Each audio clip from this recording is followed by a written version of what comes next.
afternoon, everybody. I'm going to take the microphone away from the stand. I'd like to welcome you back to this afternoon's program. Before I get started, introduce Amy, who has been a friend since Nebraska Library Leadership Institute. For all you CNU people who have yet to apply, please do so. I want to remind you that there's cookies out in the lobby. Amy's going to speak, and then you have to be present to win one of our raffle baskets. There might be alcohol in both, but that's at least one, and whoever's name gets drawn first gets to pick the basket they want, so there's some incentive to stay. We also have a great lightning round this afternoon, so please stay all afternoon. It's raining, probably, so you might as well stay in where it's dry. But I would like to introduce Amy. She is the Adult Services and Programming Manager at Omaha Public Library. You may have seen her in the news. She was a mover and shaker in 2010 for Library Journal. Like I said, I met her at the Nebraska Library Leadership Institute. She is part of the redesign for the Omaha Public Library's website. She's done some really cool programming there. I'm not going to give away all the hints because it might be in her presentation. But she has lived in Omaha since February of 2008 and used to work for ProQuest. So please help me welcome Amy Mather to our conference. Thank you. I asked to take the mic because I like to move around. Sorry, Michael.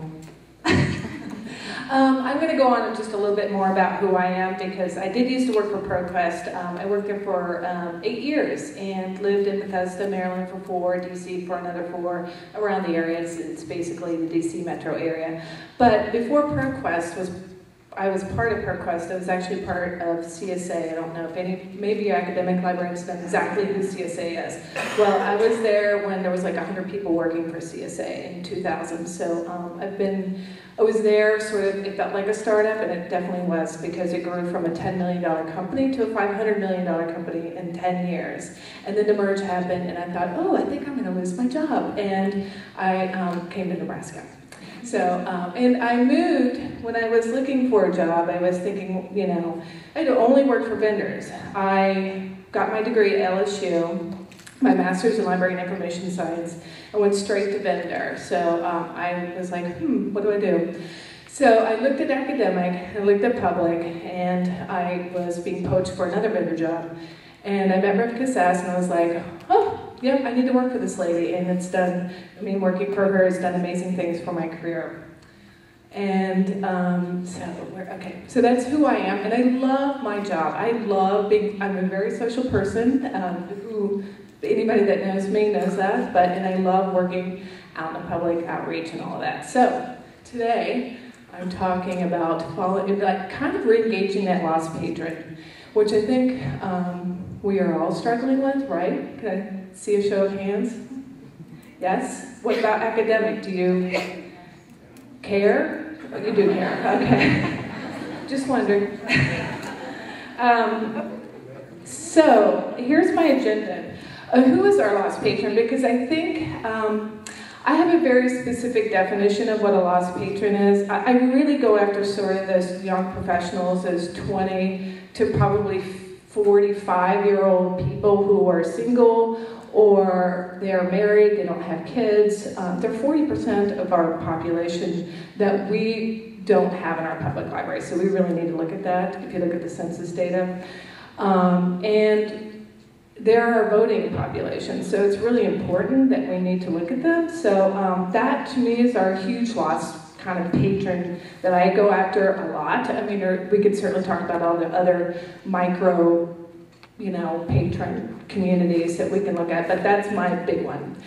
I'm also going to talk about vibrant communities, and I think Omaha is a pretty vibrant community, as is Lincoln, Kansas City, Des Moines, go on. I think the Midwest is hot, so in case you haven't noticed, but it really is kind of a hot little area to live in right now. I'm also going to talk about the library's linchpin, and this is sort of part of the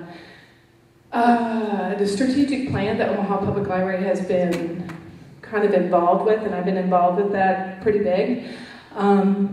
And kind of what that means, and you can hopefully take away with that so you understand sort of what that means and so on.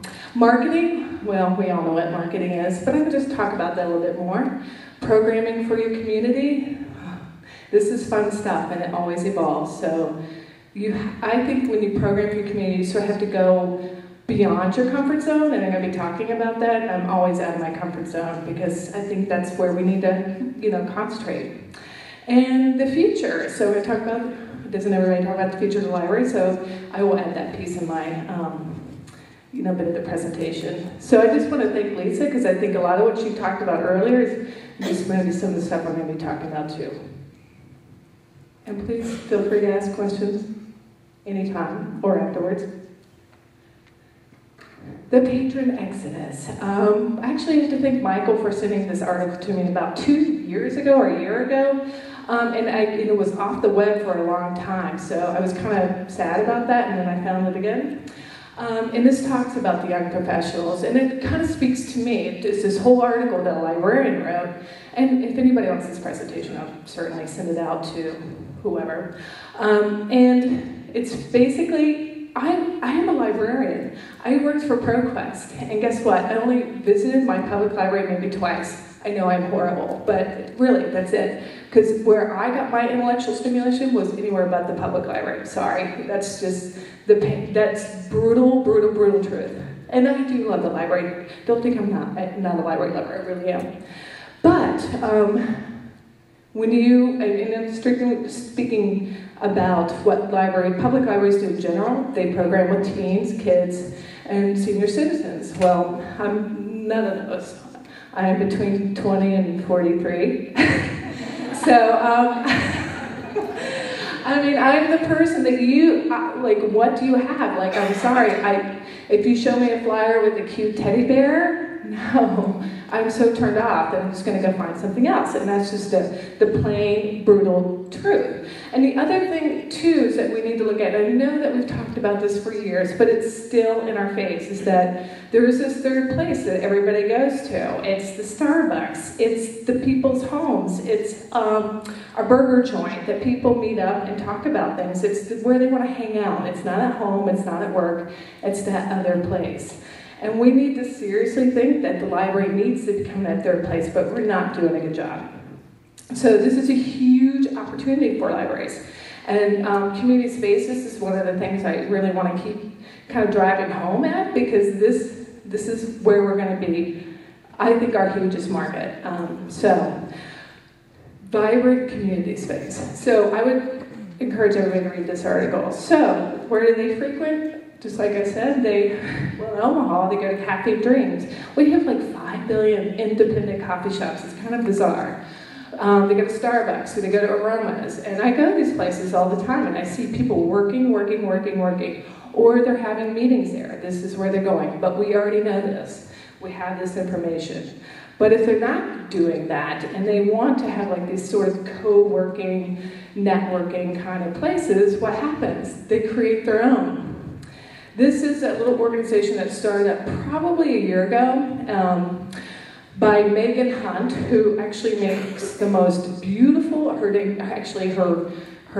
business name is Princess Lasertron. Anybody heard of her? No? Okay. What she does, she makes these felt bouquets for weddings. She's pretty hot in her area and actually nationally known. And she puts buttons on them, and she's really, really, really a great crafter, but she also works in this amazing building called the Mastercraft Building, and there's about 5 small website firms in this building too. So they create this thing, sort of kind of camp co-working space, where they can rent it out every month, $300 a month or whatever it is, and they get together, and you can see, what is camp? It's a collaborative place. Surrounded by inspirational people. Isn't that what the library should be providing? Inspiring stuff, so people can get together and hey, yeah, this is a great idea, let's go for it. But if we're not creating it, somebody else is. So this is already creeping up. So just want to kind of point that out. And if you kind of do the scan in your area, I bet there's stuff going on like that already. Intellectual entertainment, another opportunity area for libraries. I do the adult programming, so I try to bring in, kind of fun, innovative stuff. We're getting ready to launch our summer reading program, and we have an adult silo, so it's not only kids and teens, but we have adults as well. So we're going to have tea tastings. You know, we're going to bring in the Tea Smith. I don't know if anybody's heard of that from Omaha, but they have a variety of teas. We're also having a wine and cheese tasting, a beer tasting. We're having this perfume expert come in and talk about the history of perfume, and she's going to have amazing vintage perfume, and so you're going to really understand about all of that. And we, what else are we going to have? But we're going to have a couple other programs, but we're trying to have like these really interesting programs that nobody else is doing. But this is some of this intellectual entertainment that people are already seeking out in Omaha. We have DOMA, this is Design Alliance Omaha. They're actually the sponsor of Pachakucha. Who's heard of Pachakucha or Pachakucha? Okay, 4 people? That's it, 5? Okay. Nobody knows what Pachakucha is in this room? It is probably the most amazing presentation style that I've seen to date. It's 20 slides, 20 seconds per slide. So you have just a very short time to get your point across, and it's an excellent, excellent way to present an idea, an inspiration, what you do, anything like that. If you've never gone, go, because it's really awesome. Omaha has them every quarter. And does Lincoln do them? Yeah, okay, every quarter. I encourage everybody to attend one because it is fantastic. This is another thing why, I personally want to go and present as part of the library because it's my job as a librarian to go and market who I work for, what I do, the programs, in interesting ways, instead of just waiting for people to come in and sign up for a library card. That doesn't work anymore. Other things is Omaha Community Playhouse, Film Streams. Film Streams is an amazing place that people go constantly see these independent films. They partner with people in the community to have panel discussions. It's just amazing. So, but again, the library doesn't have a space. I'm just talking about the Omaha Public Library. We don't really have kind of a good, this room, so I can come up here and talk to you all about the library. We don't have this in the public library. But we need this, we need cool spaces. Some more intellectual entertainment. Bemis Center, we have Omaha First Friday, which everybody, I'm sure you all have First Friday in Lincoln. We have Pub Quiz, which a bar does, which I'm thinking there's some pub quizzes. I'm sure some libraries out there are doing Pub Quiz. We have Art on Tap, which the Jocelyn does, which is an amazing event they do every year. And we have Kaneko. Kaneko is Open Space for Your Mind by June Kaneko, huge space. And that's where they have all their sort of premier events. They partner with people in the community like Silicon Prairie News. Who's heard of that? Okay, if you need to write that down and start watching them because they're pretty hot. And Kaneko brings in people, they have panel discussions. They bring in these Roseanne Cash. They bring in amazing speakers. Again, something the library should be looking at so that people really, view the library as sort of like a huge community space and where they can get intellectual entertainment. And more. I'm involved with every one of these organizations because when I look at them, when I go to these places or I'm either on the board of something, I'm always thinking, well, how can the Omaha Public Library partner with you? And it may take me a year to figure it out, but once I do, I start talking. So Restore Omaha, great little organization. Great group. They do a lot of green talks about how to green your home, and it's all 1950s pre-home, so it's about how to restore your lovely, beautiful bungalow from the 20s. But they have a once-a-year conference, so I made sure the library was there because what does the library have? We have information about the history of Omaha and houses. What a great partnership that is. People were really shocked. They're like, oh, you had that? That's so interesting. A very simple thing to do, but it was a great partnership. Lawrence and Gardens, this is just some of the events and exhibits that they do, but I constantly scan this stuff because I think that somehow the library can be partnered with them. The Ohm Center, which is like a little yoga, acupuncture, new age kind of thing, but they have slam poetry. How awesome is that? So again, something that we could be doing at the Omaha Public Library. And academic libraries, Science Cafe. Do you have one in Lincoln? Do you know what this is? No? Nobody? Yes? One person? I see one person shaking their head. Okay, Science Cafe, again, held at one of our local bars. And this is presented out of UNMC, thank you. I've only been a couple times, but the couple times I've been, it was fantastic. They bring in, an expert, and they actually talk about, one guy was the brain guy, which I missed, unfortunately, and I heard he was amazing. Singh, right? Dr. Singh. And we had somebody, the Lucky Bucket owner to come in and talk about the biology of making beer. It was fascinating. It truly was. So Science Cafe can bring a lot of interesting folks in. So what are vibrant communities? I attend everything that I possibly can in Omaha because I feel like it's important that the library have a presence.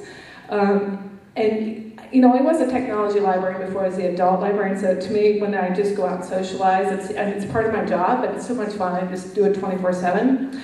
But what makes a vibrant community? So I went to the Young Professional Summit, which happens every year in Omaha, and it's really fun and awesome. So I went to his presentation, and they said vibrant communities are made up of physical capital, social capital, cultural capital, financial, environmental, and human capital.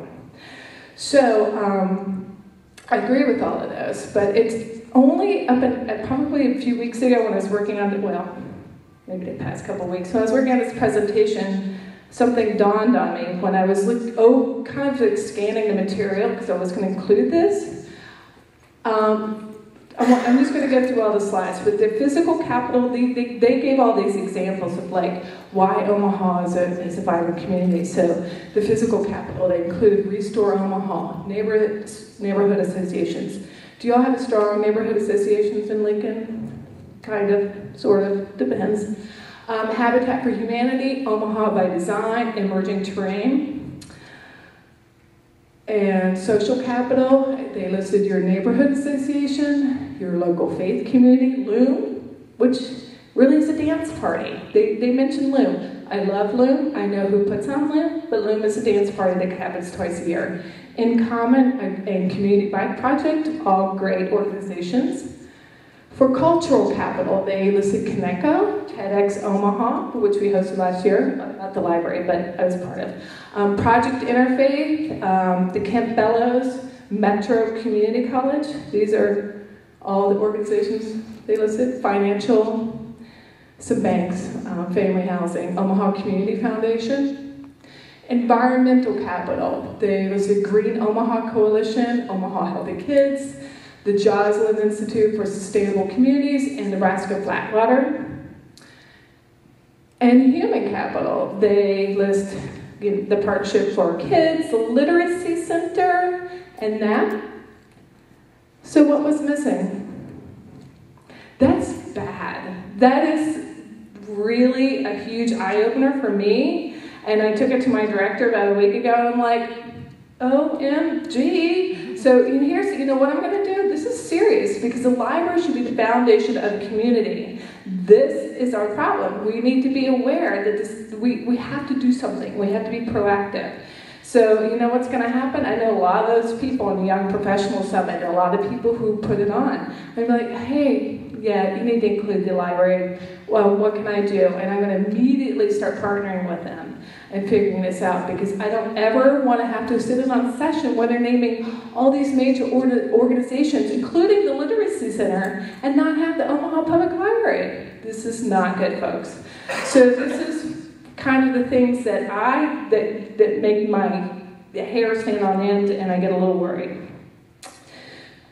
So, libraries, linchpin, and long tail. This is part of our strategic plan. We started our new strategic planning process in October, and we're still finishing it up, and we're going to start rolling it out pretty soon. But and it was a very long and tedious process, but a great process. So some of the things that came out of it is we really need to think of how we are going to be the face in our community. And libraries linchpin basically means that we should be when somebody wants to start something in community, they should always like the library. They like, oh, the library. I mean, it should just be second nature. And the long tail, does anybody not know what the long tail is? Okay, that's good, because that basically, to me, is sort of like micro-marketing. Like, I can provide somebody in this audience very specific information about something they love, which is so way up there in the long tail. And I think that's what we need to continue to do, because that's what our strength is that we have that really deep sort of information and resources for that, very interesting passions that people have.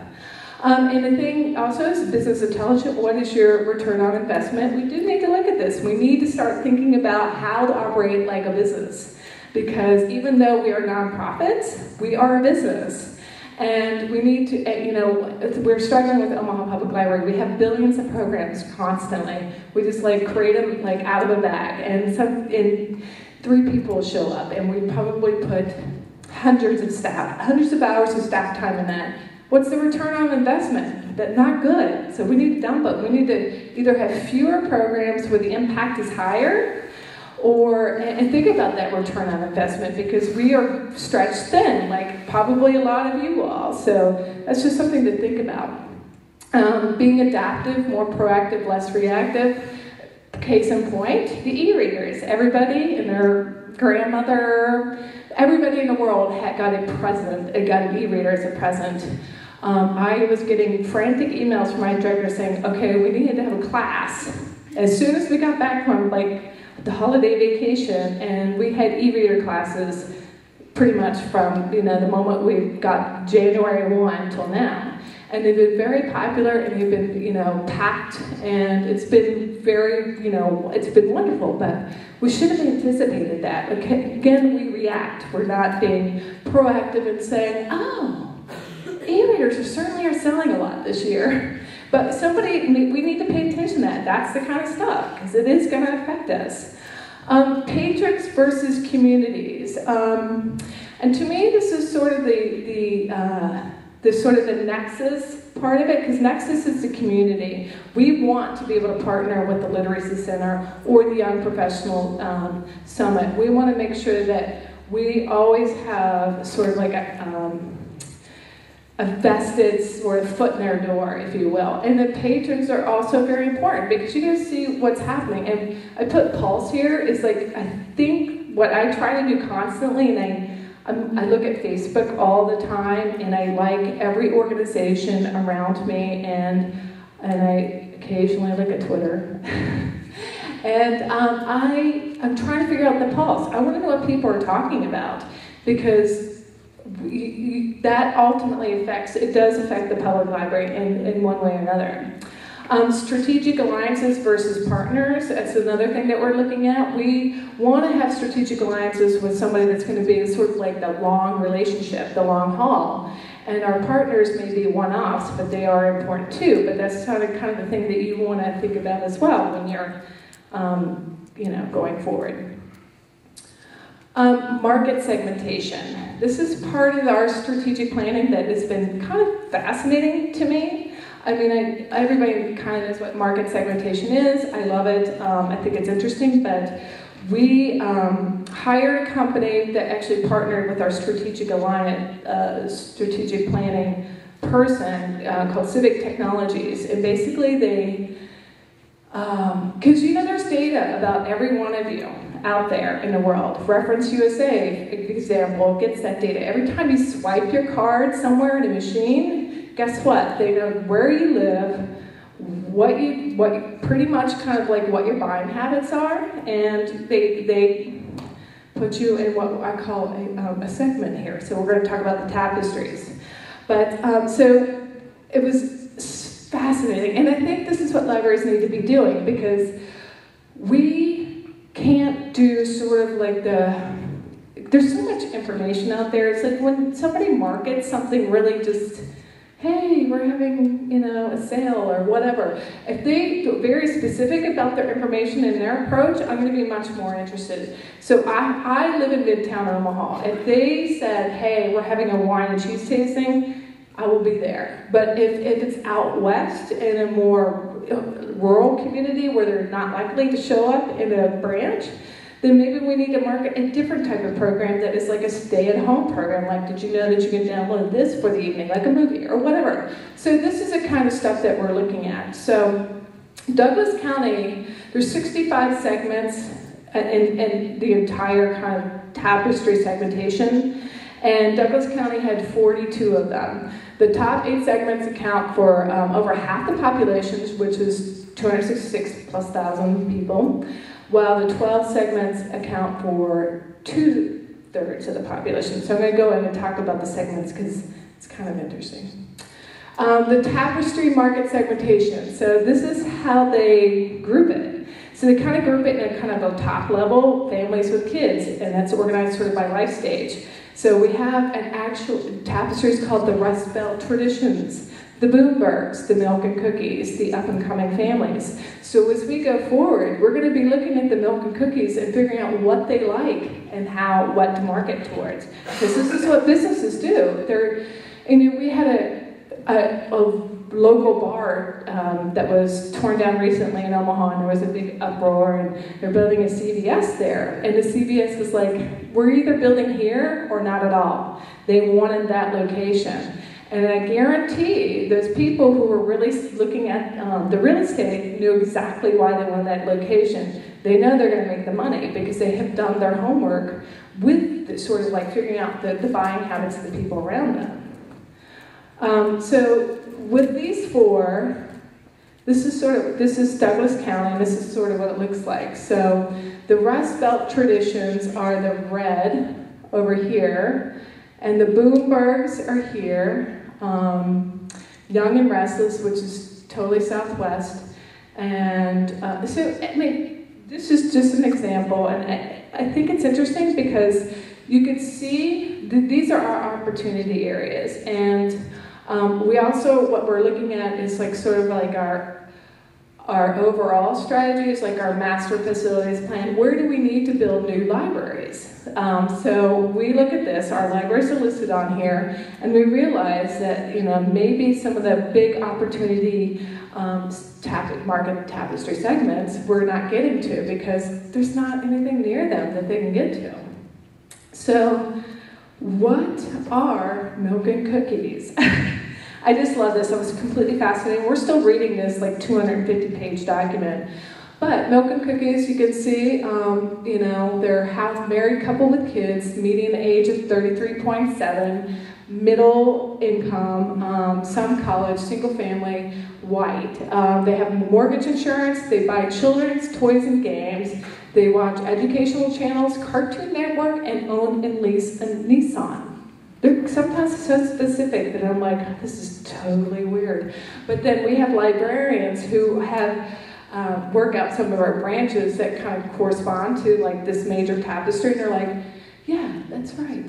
I mean, they kind of know they know their patrons, and they were like, wow, that's kind of crazy. So this is all good information, and I can't say like we have the answer here, but we're digesting it. We're figuring it out. We know that we probably can't, market kind of young kind of programs like young adult, young professional adult programs to the Milk and Cookies because they don't care. They have kids. They want to watch some educational channels. I don't know, but we're figuring it out. And a closer look. So this is, I think this might be the Rust Belt Traditions. I'm not sure, but basically, it's just so funny because we get the sort of summary, and then we get really detailed information.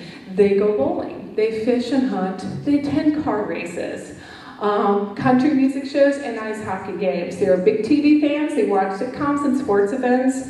They also subscribe to cable and watch it regularly. Favorite channels are True TV, the Game Show Network, and the Disney Channel. So we could probably know what not to market to them, even though we're still kind of looking at what would be the best thing to get them back in the library, because we've lost a lot of people. So re-engaging your community. So this is some of the stuff that I've done. And it has brought people back in. So entertainment, Board Silly is, I don't know if you all know, it's a adult game night that we sell alcohol at. And people, adults is 21 or over, and they come in, and it's after hours. We have it about 7 o'clock at our Benson branch, which is located in our Midtown area, and there's tons of bars around there. So it makes sense to have it there. It's definitely not, doesn't make sense to have it at like Saddlebrook branch, which is kind of, way out in the burbs. It just doesn't. But it always is well attended. People come, they actually get a library card, because some of them haven't been back in the library since they were 8. And I think that, to me, is the biggest problem, is like, they love the library, everybody loves it, but the last time they were there was when they were 8. So we've had huge success with this. We also have craft events. I know that sounds silly, but we've had really, one of the things I scan all the time is Etsy. Anybody familiar with Etsy or Etsy? I love that site. I'm totally addicted to it because it's so beautiful.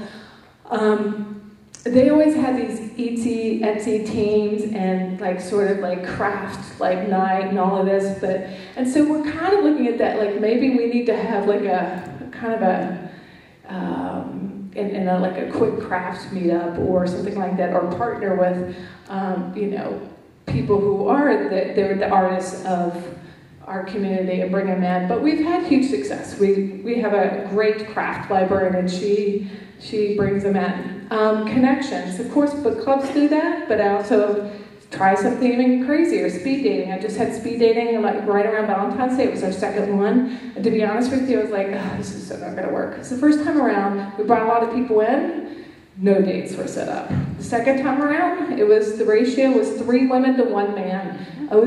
We weren't out of there until midnight. But I ended up sending up 48 dates. Very successful. And so we'll be doing that again because people, want to connect.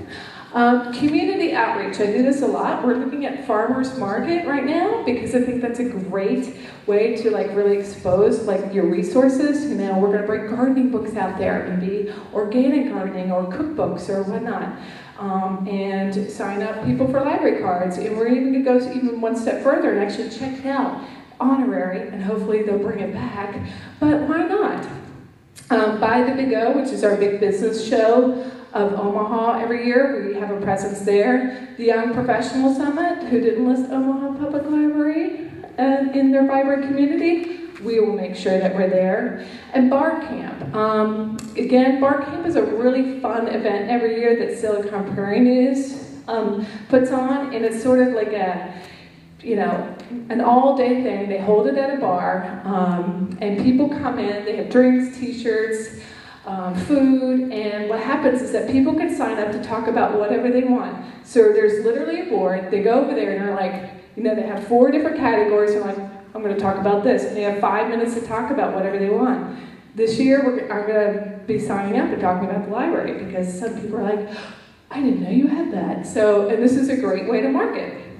Business outreach, I constantly do this. I recently, and I'm still thinking about this, but one of my friends owns a plumbing business, and he's actually a huge art collector. But everybody that works for him is, has low-level skills in Microsoft Word, Excel, whatever. They can take one of his employees needs to learn QuickBooks a little bit better, but what a great opportunity again for the library to sort of get in that small business needs and try to find somebody to teach these classes so these small businesses can come and learn and actually run their business more efficiently. Issuing library cards, I issue them right out of my handbag everywhere I go. If I'm drinking wine with people, do you have a library card? And sometimes they'll not confess for a while, but finally they will, and I'm like, let's sign you up, and I do it right on the spot. Everywhere I go, I sign people up. And Facebook and Twitter, that's the biggest free social marketing thing that you can do, and it's just silly for any one of us not to be doing it. So, the future of the library. Now, who read this article on Monday, or the blog post, sorry. Just 2 of you? Really? The 4? Uh-oh. I thought I was gonna... Okay, I love Seth. I love him. And he wrote a pretty controversial blog post this past week. And this is, kind of one of the things that kind of made some people mad. But so, the future of the library. Do we want to watch a movie? Netflix is a better librarian. And he's right. And here's the thing why he's right. I hate our catalog. I worked for a vendor. I hate most databases. I hate all that crap. I know there's good information in there, but it's not pretty and it's not easy for me to use. I could barely use our own catalog. I hate it. I can't tell you how much I hate it. Netflix is easy. It has pictures. I'm looking at it. I can get a summary. I still have not figured out how to find a DVD in our catalog, but you know what? I don't want to spend time to figure it out. Why should I? So, and these are the people in the world. If we're not changing his mind, then this is most what people think. So I worked for a vendor, so I can say that they need to change. We need to make them change. They need to surface up data in a better way. They just do, because every business out there is, making their product really beautiful and easy to use. Why can't the library? It just seems so silly. Also, Seth goes on to say, the library is no longer a warehouse for dead books. Just in time for the information economy, the library ought to be the local nerve center for information. Oh, this is so true. And this really, again, we need to think about us as being a community center where people are coming together and talking about ideas and having the TEDx's and having the big Omahas in the library, if that's possible, but we at least need to be part of that. And he goes, and he brings it home. And I think this really spoke to me. The next library is a place still. A place where people come together to do co-working and coordinate and invent projects worth working on together. Aided by a librarian who understands the mesh. A librarian who can bring domain knowledge and people knowledge and access to the information to bear. And this is true. We know this is our strength. We kick butt finding really good information. We really do. But, it happens all the time. I might be out with friends and I'm like, that is so cool. I didn't know that was available. Any time I'm hanging out with people and I have an information need, I get them to that information. It's just simple as that. We need to do that constantly. And that is our strength, because they don't have all the answers. But we have a better way of getting it there. Because, to be honest, there's a lot of information out there. There's a lot of noise. And it's almost sometimes, unbearable for me. So sometimes I'm like, it's too much. But we do a good job of getting the good information out of the cloud of stuff that's out there right now. So again, I'm going to bring up camp. So if we don't do it, people will create their own space. Camp, again, I think is people are paying for this. People are paying rent to go hang out and have some cookies. So the libraries need to get on board. Another Silicon Prairie News is starting to have meetups, which I'm actually going to go. Again, if you're not familiar with Silicon Prairie News, these two guys, Dusty and Jeff Sloviatsky and Dusty Davidson, started Silicon Prairie News 3 years ago, right around when I moved here. And since then, they've created Silicon Prairie News Omaha, Des Moines, and Kansas City. They pretty much blog and write about all through things entrepreneurial and creative. So they have a great blog, very interesting, and they've been touted by Seth. They've been written up by CNN, and they're great. And they hold this event every year called Big Omaha, which brings in some of the top names of entrepreneurs and website designers, and anybody can go. As long as you pay. But it's a great thing to do. So Silicon Prairie News is going to have a meetup, their first meetup after Big Omaha, and it's really kind of to sort of have that happy hour and digest all the information that happened during that 2 days, and it was fantastic, folks. The other thing that I'm really very curious about is meetups. Anybody do anything with meetups for libraries? Anybody? No? So this is, I'm not either, but the one thing I did do was I started posting information about speed dating out there because I was like, oh, single people, meetups, maybe they'll sign up. And some people did. So it was a great way for me to find another avenue to get people interested in our event. But I think a meetup is a great place for a library to start to kind of, I don't know, whatever the topic is. Maybe it's a book club. I know Sacramento Public Library has their book club meetup, and it's fantastic. The titles of it, they're great, and they're well attended. So big picture, the thing that I think about all the time is you have to do the environmental scan. You have to go out there and look what's going on. And I look at everything. We have like 7 newspapers, like independent newspapers, the Reader. We used to have the City Weekly, we don't anymore. We have Shout, we have some online stuff. But I'm constantly reading it just to see what the events are, what people are doing, and all of that. And also get involved. I mean, I think this is something that people, I don't know, I love being involved, and not everybody's an extrovert like me, I understand it, but if you work with extroverts, get them out there. And because that's where you're going to figure out what the library is not doing. In outreach, I mean, I think get involved in outreach go hand in hand. I think, libraries do a good job of outreaching to schools and whatnot, but maybe we're not doing a good job of reaching out to community centers or sort of the local nerve center of Omaha, what they're doing, and really being on that pulse of the community. And I'm not going to say his last name right, but this guy blew me away at Big Omaha. And I have not read his book yet, but I haven't stopped it because I just heard him a week ago. And he was, one of the many great speakers at Big Omaha.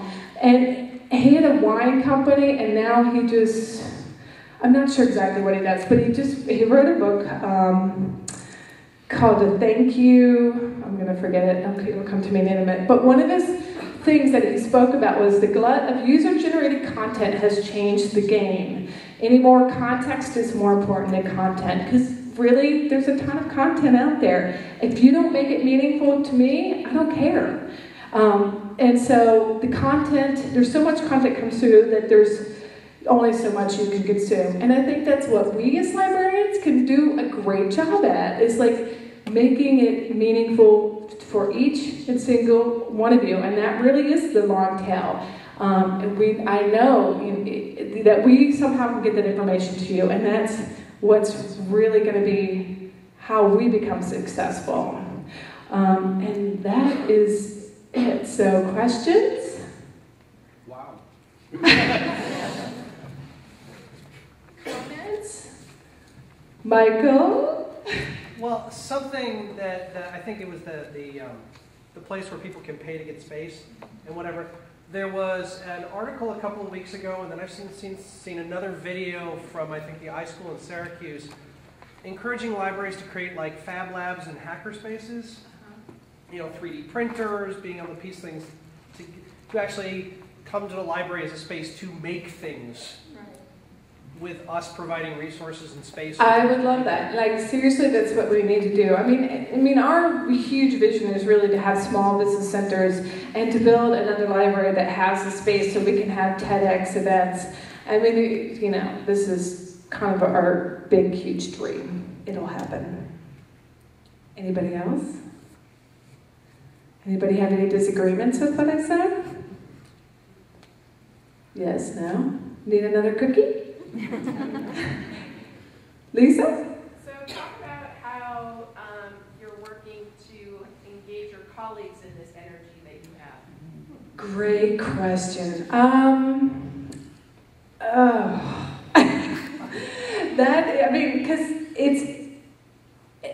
I think we're going forward with our strategic planning. I think one of the hardest things is that we have to be adaptive, we have to be ready to change, and we have to make sort of the onus and the responsibility of learning all this on that individual. Like, I didn't know how to work a Sony e-reader, and a Kindle, any of those e-readers, but it took me 15 minutes to figure out the gist of it and be able to teach somebody else, because we can learn it, it's just that we have to do it. A lot of people resistant to that, and I think we can't be resistant because that is the norm. So I think there is still some, old versus new, and so I think that we are going to go forward as a library system. Our director really is going to be just kind of pounding in the dirt. This is like, we live in a different age, so if you have to come on board, or, it's sorry, you got to go, basically. And I have never met anybody more enthusiastic than Amy. The first time I met her, I came back to the office, I just met this crazy lady at Omaha, and, she suckered me into things. It just rubs off. So, enthusiasm is not the only thing, but that's a lot of it right there.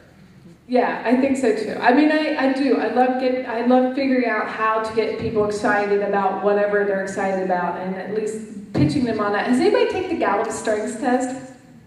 Okay, I just took that a year ago, and I totally was so like, oh my God, this is so neat. You might want to look into that. It's a very interesting test, and I loved it. And I think that's kind of what, when you approach different people in an organization, I think understanding where they're coming from is huge. And I think that was huge for me because not everybody is an extrovert. I'm woo, if you didn't know. Woo is not my number 2. My first is input, so I'm an extroverted, crazy librarian. So I think that, if somebody's not woo, they're not going to be willing to go out and do the outreach, but maybe they can do it behind the scenes. Maybe they can do it in a different manner. So I think thinking about those, in a different, how people really approach situations was very valuable for me. I think you had a question? What kind of support, what kind of buy-in are you getting from city government? Yes. Our mayor loves us. He is extremely supportive, so that's a good thing. But, and we do partner with them in a lot of things. We just actually launched this thing called Reengaging Omaha, which, because at libraries, city government is also having huge problems getting people to talk about what, there are issues. Hey, we're going to raise taxes. Until they say we're raising your taxes, only will people come out what? When are you doing that? Well, we've had sessions on this the past year, but thanks for showing up. Parks and recreations, extremely indicative of, that is city government. That's really what happens. I think it's brilliant, a brilliant show. But I think, I think that's, our city government is extremely supportive, and I think we make a very concerted effort to be at council meetings and to talk with our council members, and our mayor shows up at every single event that we have. He's extremely supportive, which we're very happy about. Anybody else? No? Cookie time. Okay, it's time for the drawing. Okay, somebody else has to draw because I do have some, I bought some tickets. So Karen is actually going to do it. Okay. Who's the winner? Wine.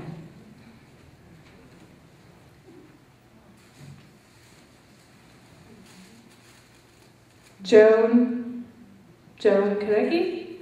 Woohoo, Joan! Winner!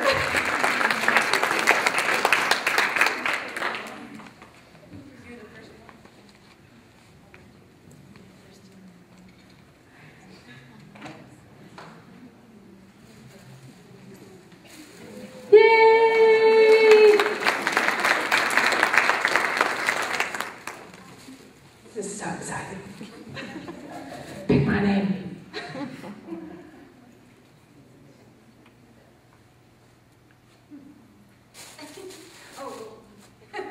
Becky Warner.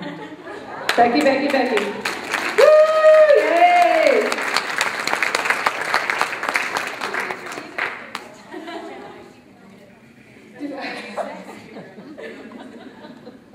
Awesome. Okay.